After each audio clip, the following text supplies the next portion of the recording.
Picture అయితే super అబ్బా. ఇది రిసీవ్ చేసుకునే వాళ్ళు రిసీవ్ చేసుకుంటే మటుకు 100% ఇది పర్ఫెక్ట్ మూవీ. నాకు తెలిసి అందరు అనుకున్నట్టు కాదు, కలెక్షన్ పరంగా కూడా బాగుంది సినిమా.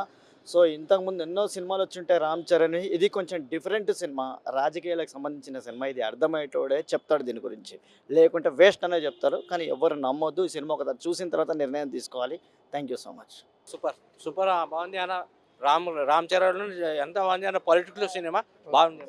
సినిమా చాలా బాగుంది. ఇప్పుడు రామ్ చరణ్ చెప్పినట్లు మనం ఆ విధంగా చేయాలి. ఆ విధంగా చేస్తేనే పబ్లిక్లో ఇదవుతుంది. చాలా బాగుంది ఫ్యూచర్. సినిమా ఎలా ఉంది? ఈ సినిమా రేవంత్ రెడ్డి సార్ చూపెట్టాలి. ఇట్లా ఉండాలి పరిపాలన అంటే.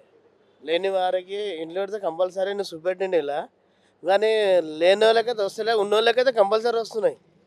పేదోడు ఉన్నోడైతే పైకి పోతుండు. ఈ సినిమా చూడాలి కంపల్సరీ సార్. ఈ మెసేజ్ సార్ దగ్గర పంపించండి మీరు. సినిమా ఎట్లుంది? చాలా బాగుంది సార్. Thank you. సినిమా ఎట్లుందన్నా? సూపర్ ఉందన్న, చాలా బాగుంది. థ్యాంక్స్ అన్న. సినిమా ఎట్లుందన్నా? అన్న సినిమా ఎట్లుందన్నా? బాగుందన్న.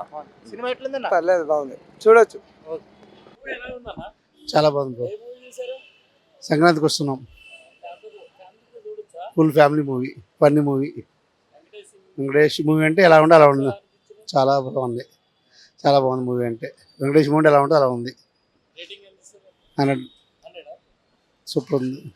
ఏమంటే సంక్రాంతికి వస్తున్న సినిమా ఎట్లుంది? చాలా బాగుంది. చాలా బాగుంది. ఫ్యామిలీ చూసే సినిమా. ఎస్, ఫ్యామిలీ చూసే cinema. Okay, thank you. Thank you. A cinema చూసారు? సంక్రాంతి వస్తున్నాం. సంక్రాంతికి వస్తున్నాం. ఎలా అనిపించింది? చాలా బాగుంది. చాలా బాగుందా? ఫ్యామిలీ చూసే సినిమాలా ఉందా? ఫ్యామిలీ చూసే సినిమా. ఓకే, 203 కోట్లు కొట్టింది. ఇంకా ఎంత క్రాస్ చేయబోతుంది సినిమా? ఇంకా 100 కోట్లు. 100 కోట్లు. ఓకే, టోటల్ గా ఎవరు యాక్టింగ్ బాగా నచ్చింది మీకు? వెంకటేష్ గారిదా? ఓకే. చాలా అందరూ యాక్టర్ బాగా చేసిండు. బుల్రోజ్ క్యారెక్టర్ ఎలా అనిపించింది? చాలా బాగుంది. చాలా బాగుందా? ఓకే, టోటల్ గా సినిమా అయితే super hit. Super hit. Thank you.